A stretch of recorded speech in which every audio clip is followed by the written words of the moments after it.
Is love worth it? Now, before you answer that question, I need some feedback from you. I want you to think about this in a couple different ways. I want to ask you 3 fill-in-the-blank questions, and you can just call out your answers to me. First thing comes to your mind. And the first one is, fill in this blank. Love is what? Love is kind, forever, scary, what? Good. Love needs to be louder. Patient, okay, patience, good.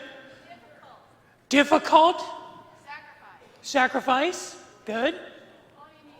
Did somebody say pissed off? Love is pissed off? Somebody said in the second service, love is juicy.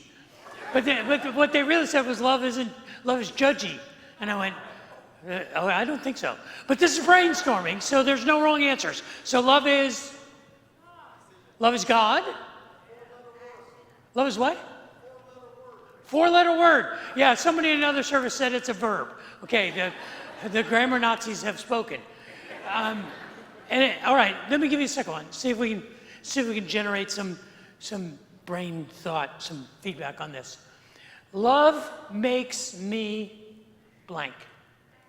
Crabby? Did somebody say crabby? Love makes me crabby? Love makes me better. Good. Love makes me crazy. Good. Pissed off. Okay. we need to expand some definitions. Yeah? What? Great. Love makes me love others. I like that. That's good. That's a first. Grateful. Good. Happy. Blind. Blind. It's good.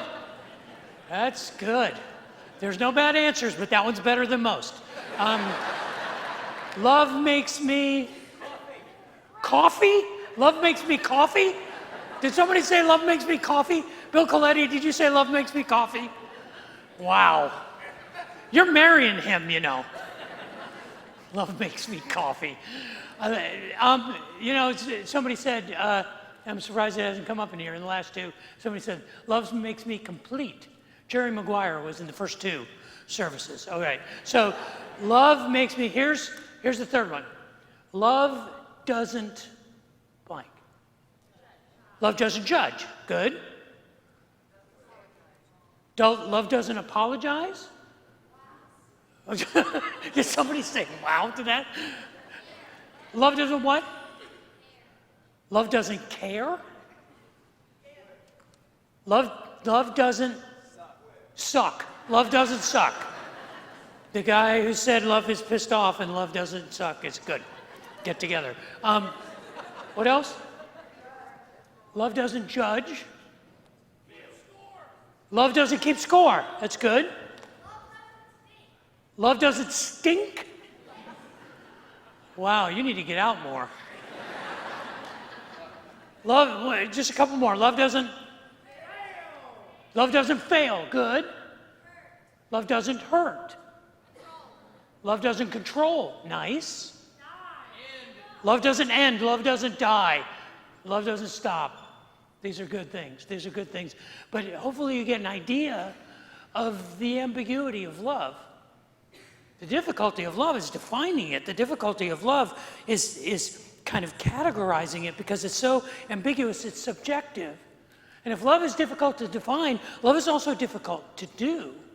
Love is hard. So is love worth it? Today I want to posit a hypothesis, and I want to take our time together today to test that hypothesis. And my hypothesis is simply this: love is worth it. But before we put that hypothesis to the test, would you pray with me? Father in heaven, I would ask that the words of my mouth and the meditations of my heart would be pleasing in your sight, that you would use your words spoken by your servant, anointed by your Spirit, to challenge us to live like love is worth it. I pray that for myself, for my family, for everyone here, and for everyone who will encounter this message or this place or this people. For we ask this together in Jesus' name. Amen. You ever been in a church fight? You ever been involved in a church that was tearing itself apart, a church that split? You ever been involved in one of those arguments that destroyed a congregation of faith? I've been in my share. I've caused my share, actually. And I can tell you that all of the church fights and all of the church disagreements and the church splits that I have ever seen all have one thing in common. They're ugly. And they're not just ugly because we expect more from a group of people who say that they're trying to live out their faith. It's just that when people start arguing about their spiritual preferences, what breaks out is spiritual bullying. And usually in these trivial arguments about preferences or idiosyncrasies of belief, usually what happens is someone resorts to the nuclear option. And the nuclear option is when someone pulls the pin on the statement, it's not what I want, it's what God wants. And as soon as you insert that degree of righteousness or that divine prerogative into the argument, no one wins. It is mutually assured destruction when we create a self-righteousness about our argument, because it's not just what we want, it's about what God wants. And these church arguments can tear churches apart and separate lifetime friends and neighbors and even families. And this is nothing new. This isn't a phenomenon of the last century of the church. It was literally going on from the very beginning. Because the church was this miraculous idea that you could bring a variety of people together with the greatest of diversity and advocate their individuality, and yet they would grow together as one community. And the odds against that are spectacular. And so the church has been rubbing up against each other and fighting and pulling at the fabric of the relationships of the community since the very beginning. And this is what was going on 2,000 years ago in a church in a city called Colossae. Colossae was a Roman city in the Lycus River Valley in the southwest corner of Turkey. It was 100 miles east of the city of Ephesus on the Mediterranean coast. And the pastor of the church of Colossae was a young man named Epaphras. He had come there 5 years ago with a vision and a message of the hope of the grace of God.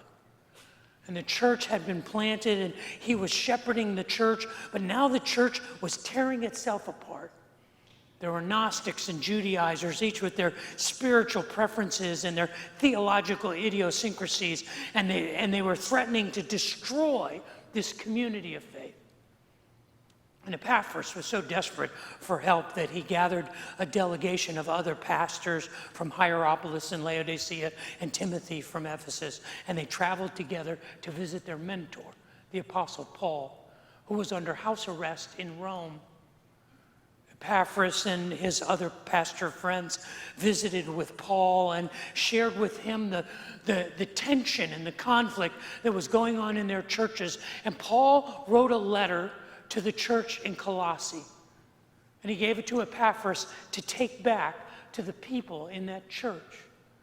That letter has been preserved in our Bibles. It is the book of Colossians. And 5 weeks ago, we began a careful examination of one part of that letter, the 3rd chapter of the book of Colossians. And we're focusing in on the struggle. Why is life so hard? Why is it so hard to do right? Why is it so hard to be good people? Why is it so difficult for us to hold on to our hope? And in the midst of the conflict that was going on in this church, the Apostle Paul gives them the final solution. He says, here is how you resolve the conflict. And in what we have as Colossians chapter 3, verses 14 and 15, the Apostle Paul begins by saying, above all else, more than anything else, more important than any other thing, you are to clothe yourselves, you are to put on, you are to be representatives of love. Because it's love that binds us together. It is love that makes us one. It is not our diverse pieces. It is love that binds us together and brings us together in perfect harmony. And it's love that allows us to experience together the peace that Christ can give. For you see, we're all members of the same body. We're all in the same boat. We're all on the same journey. We're all traveling the same road. We're all sharing the same struggles. And because of that, we are called to seek peace. It is a love that creates harmony and a harmony that creates peace. And what Paul is saying, basically, to the Colossians is love is worth it. Love is worth it. If you were to summarize Paul's final solution, it was that love is worth it. But is he right? Is it? Was Paul right? Is Paul right that love is worth it? Well, I want to test that hypothesis. And the first way I want to test that hypothesis is by considering the negative. Is love not worth it? Is love not worth it? Let's consider that for a moment. Love is not worth it. Well, you saw that love is confusing. In just a small sample, we could all come up with different definitions and different descriptions and different experiences with love. Over the course of the morning, I can tell you that people were expressing both great affection and great experiences with love and great struggles and great difficulty. How can love be worth it when it's so confusing? When it's so hard to define, when it's so hard to describe, not to mention so hard to do. Because love is difficult because there are so many jerks in the world. It is so hard to really love, but it's not just that. It's the vulnerability of love, because love hurts.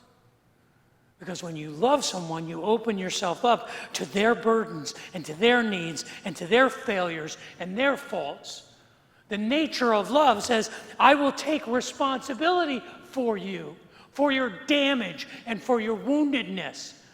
And if we don't love, then we don't encounter these things. We encounter in love a countless and relentless flow of concerns and burdens and struggles, because the people that we seek to love are hurting and struggling just like we are.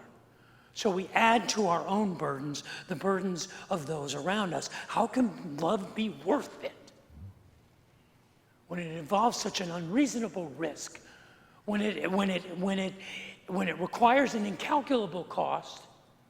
How can love be worth it when my life is full enough of the struggle of surviving in this world? I don't need yours added to it. The most visceral illustration I can give you of the risk, of the vulnerability of that love, is the death of a child. The death of a child anywhere for any reason should grieve us, should cause in us a level of sadness. It should wound our soul that a child's life is taken regardless of the circumstances. But the weight of that does not even begin to compare when the child that dies is yours. And your love for that child makes you vulnerable to an inconsolable sorrow, a weight of pain that is so deep and so heavy, we don't even have words to describe it. And it's because of love. So maybe love is not worth it. It costs too much. It puts too much at risk. It requires too great a sacrifice. The burden is too great. The bridge is too far. Maybe love is not worth it. A reasonable person could say that. Virtually from the time my 3 daughters could speak, they were asking for a dog. I think they were asking for a dog before they knew exactly what a dog was, but they wanted a dog their whole life. They grew up wanting dogs. They would ask for puppies for Christmas and dogs for their birthday. They wanted dogs. But you see, I grew up on a farm. And on the farm, my grandfather had a rule. You don't feed anything that won't eventually feed you. And if you're not willing to eat your pets, which we were not, Now, we had cats. I mean, you don't really have cats. Cats kind of hang out with you. But you don't have a cat. You have a dog. And if you have a dog, you have work. Because the dogs shed and they get hair everywhere and they make our house smell like a dog, and you got to brush them and you got to pick up their poop after them and you got to feed them and you got to take them to the vet. And I remember asking my daughters, are you going to take care of the dog? Are you going to feed the dog? Are you going to pick up the poop? And they would go, yes, yes, yes. And I said, are you going to pay the vet bills? And they would say, yes. And I'd say, with what? And they'd say, well, I have money. Yeah, my money I gave you. But they wanted a dog so bad. You know what happened? And we never got a dog the whole time they were growing up. And the reason wasn't just maintenance. The reason was I knew that we'd fall in love with that dog. And that dog would be a part of our family. And I knew my vulnerability to the affection that I would have for that dog. And I knew that that dog would be loved by my entire family, and I knew that we would outlive that dog. And I knew that there would be a day when we would have to say goodbye to that dog. So it wasn't just the reason of maintenance that I said we can't have a dog. I was protecting us from love. Now, you know what my 3 daughters did? Virtually the day they graduated from college and were on their own, they all got dogs. All of them. They all have dogs. And we have buried 2 of them. My oldest daughter was the first to get a dog when she finished college and moved to Austin. She got this little French bulldog. She named him Banner, and Banner was her best friend. And there were times when I know it was hard for her, when she was trying to navigate entering into adulthood here in Austin alone, and Banner was her buddy. Banner was faithful. Banner was always there. Banner was dumb as a bag of hammers, but Banner was her buddy. Banner would run to the door when she came, and Banner loved on her.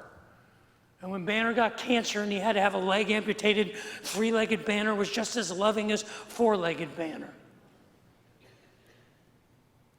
And when the vet said, it's not worth it for Banner to keep living, and we went to the vet, and the vet laid Banner on a table, and our entire family was there, and we put our hands on Banner as Banner breathed his last breath.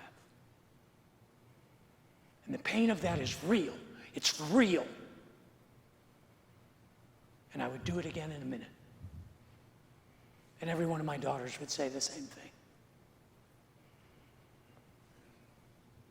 In 1833, a young man named Alexander Henry Hallam died in Vienna suddenly of a cerebral hemorrhage. He was 22 years old. His best friend was his college friend from Cambridge University, and his name was Alfred Lord Tennyson. Over the next 15 years, Alfred Tennyson would compose a tribute to his lost friend. It was published in 1849, and according to many students of English literature, Tennyson's poem, In Memoriam, the tribute to A.H.H., is one of the greatest pieces of English literature ever penned. And in the 27th stanza of In Memoriam, he says, I hold this, whate'er befall. I feel it when I sorrow most. 'Tis better to have loved and lost than never to have loved at all. The same sentiment was repeated 150 years later by a popular country music star, when he repeated the same sentiments as In Memoriam that Tennyson had written 150 years before, when he said, I'm glad I did not know the way it all would end, the way it all would go. Our lives are better left to chance. I could have missed the pain, but then I'd have missed the dance. Garth Brooks, 1989. So if love is not worth it, then what are we left with? If love is not worth it, are the storms less brutal? Is the struggle less real? Now you could say, yeah, some of the intensity of the risk of love is diminished if I guard myself, if I segregate myself, if I never risk love, then I never have the brutality of the loss or the weight of the burden of others' struggles. But it doesn't change the journey at all. The journey is exactly the same. The storms are just as vicious. The challenge is just as great. The burdens are just as heavy. And without love, all that it leaves us is alone. Now you can make the case, a reasonable person might, to say love is not worth it. It's not worth it, the risk. It's not worth the weight. You'd be reasonable to say that, to evaluate it and say it's too difficult, it's too hard, it's too great a sacrifice.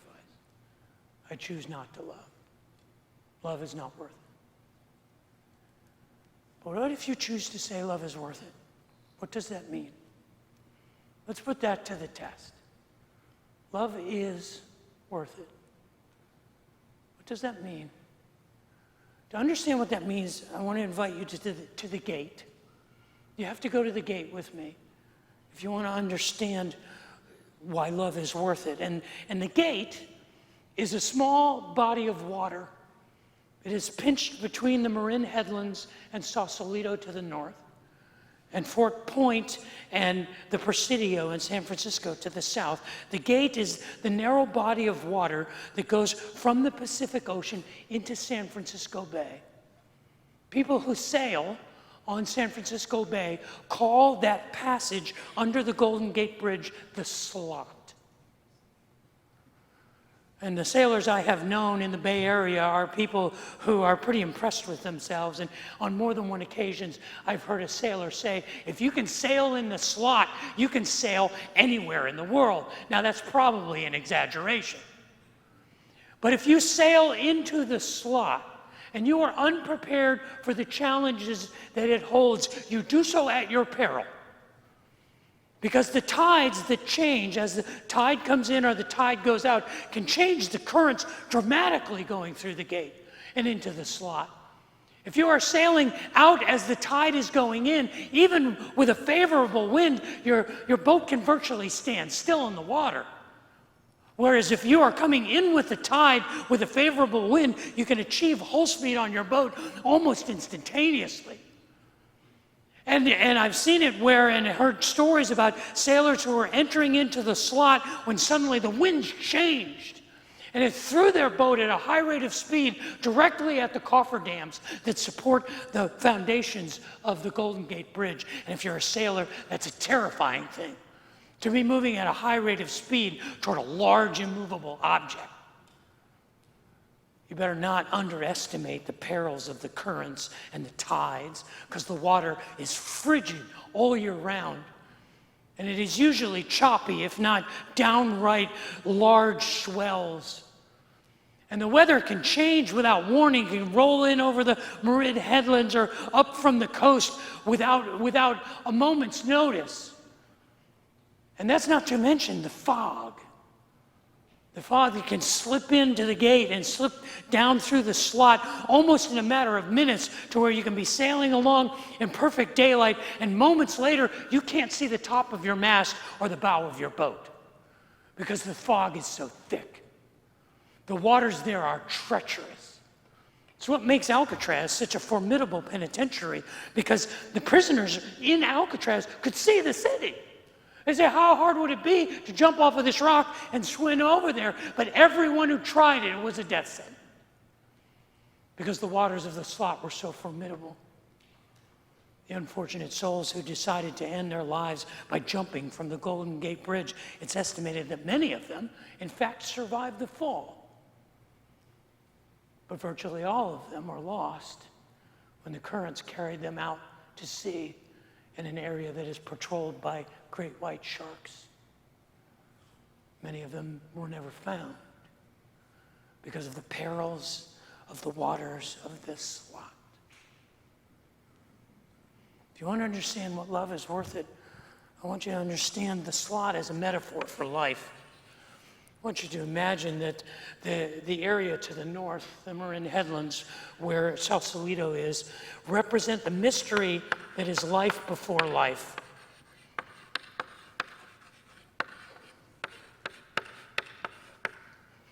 And the area to the south is represented by Fort Point and the Presidio in San Francisco represent the mystery that is life after life.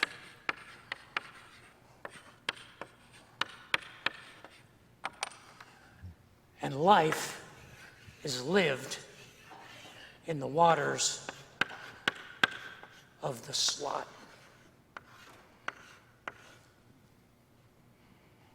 And all of us, from the moment we are born to the moment we die, are navigating treacherous waters. Waters that would seek to pull us under and draw us out to sea. And every day of our life, we are just struggling to keep our heads above water and fight against the tides and fight against the currents. All of us are. All of us are born into this treacherous journey, and the best that we can hope for is to do the best to keep our heads above water until we perish and are washed up on the shores of life after life. This is the journey.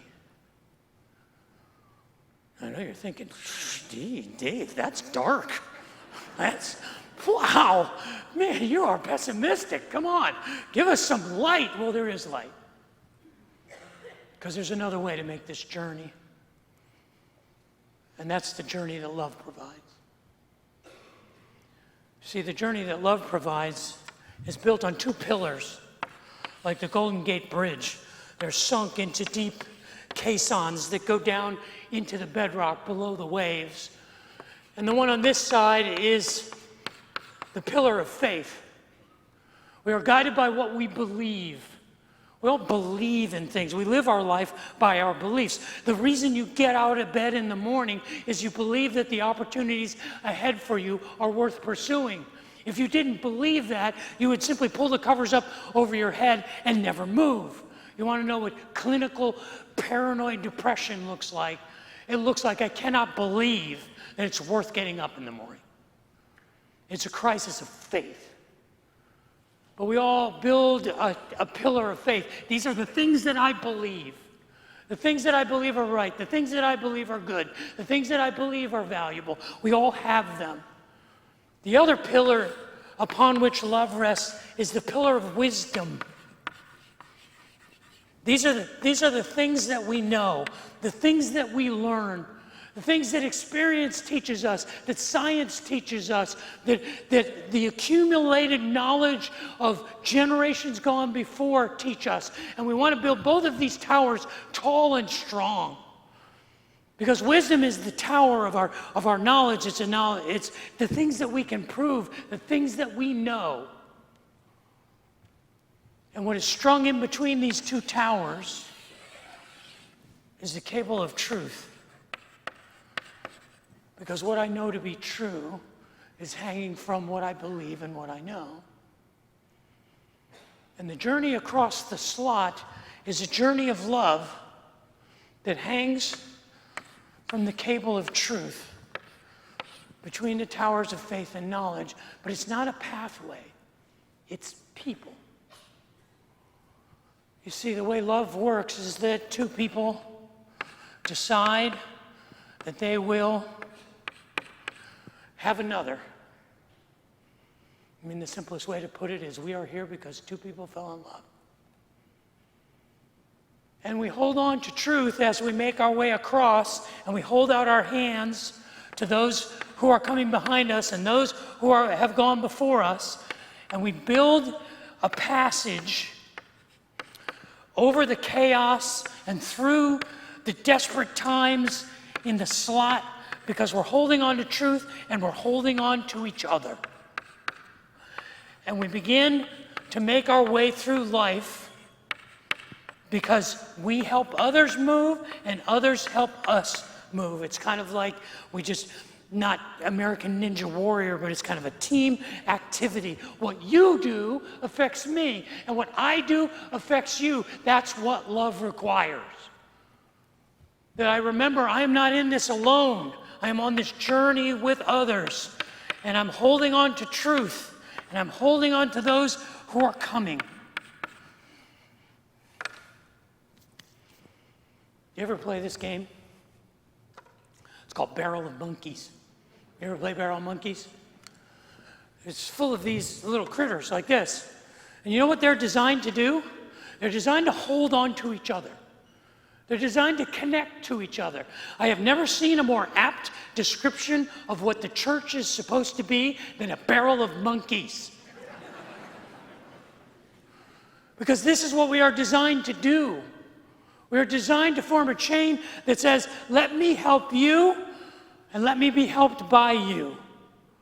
And that in love we navigate and we move across this great challenge, the formidable challenge that is life. Now, you know how you win the game of Barrel of Monkeys? You're supposed to be able to reach down with one of your monkey's hands, and you're supposed to be able to, grab another monkey. And you know what that looks like? It looks like this. It looks like you here, and me here, and another person here, and another person here, and another person here, and another person here, and another person here, pulling this person out. Because you know what life does to us? That. And love looks like this. It's not too much of a stretch. This doesn't look like a 60s Coke commercial. It looks more like this.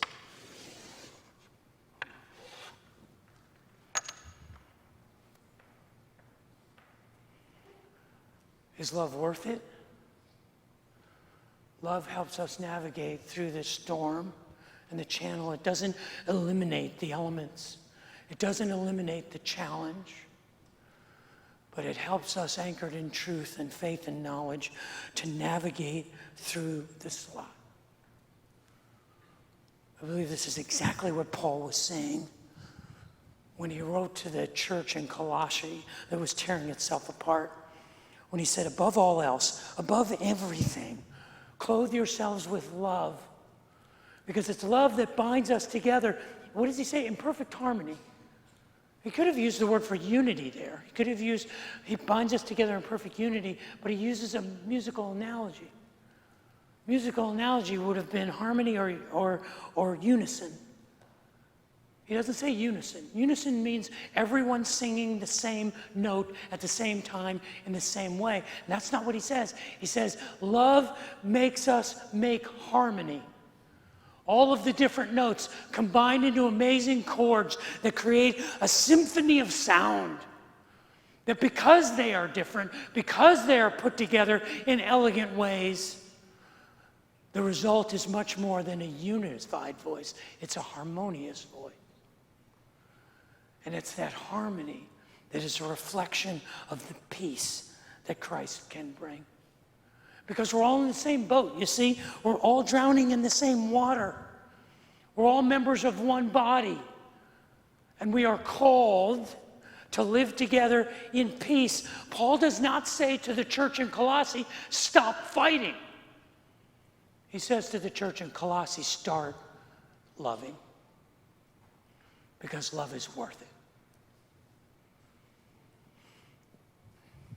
But Paul didn't just give Epaphras a letter. He didn't just write what we have as the book of Colossians and send him back and say, tell them this. He sent them a person. His name was Onesimus. Onesimus was from Colossae, but he had met Paul in Rome. We don't know how he encountered Paul, but he encountered him while he was under house arrest, and Paul explained the gospel to him, and Onesimus became a follower of Christ. And the interesting thing is, Onesimus was a fugitive. He was a runaway slave. I don't know if you realize it, but back 2,000 years ago, at the height of the Roman Empire, 80% of the people that lived in the Roman Empire were slaves. 80%. Most of the other 20% were just indentured servants. So that the early church was populated mostly by slaves and a few of their masters. And it just so happens that the church in Colossae met in the house of a man named Philemon who owned Onesimus. It was the law in the Roman Empire that if you encountered a fugitive slave, you had a right to kill him on the spot and demand compensation from his owner for returning his slave to him, dead or alive. Because the economy of the Roman Empire depended on slave labor. You couldn't just let slaves walk out. It was a capital crime to be a fugitive slave. And Paul says to Onesimus, go home. Go back to your master. And Paul sends Philemon back with a note. And that note was preserved for us.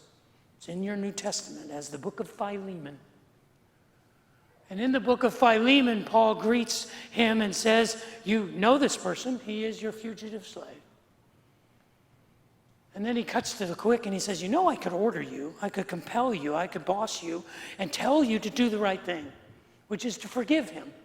I could order you to set him free.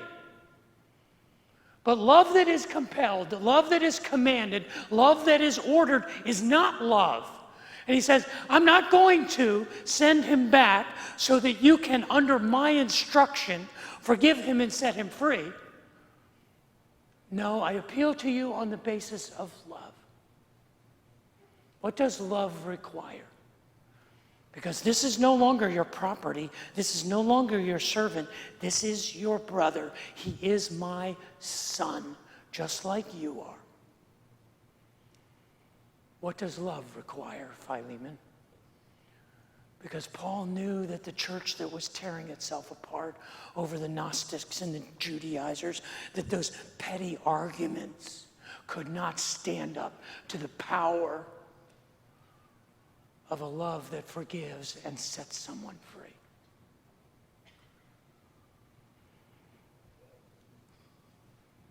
So what is love? How do you describe it? Love is what? Love is difficult. It's difficult to describe. It's difficult to define. Love is certainly difficult to do. Love is hard. Love is a risk. Love involves a cost. And even though we can't really define it, we know it when we see it. And that's why love is worth it. Because we are called not to be ordinary in our relationships, but to make the choice because love is worth it. So is love worth it? Is it worth the struggle? Is it worth the risk? Is it worth the cost? I leave it with you. Is love worth it?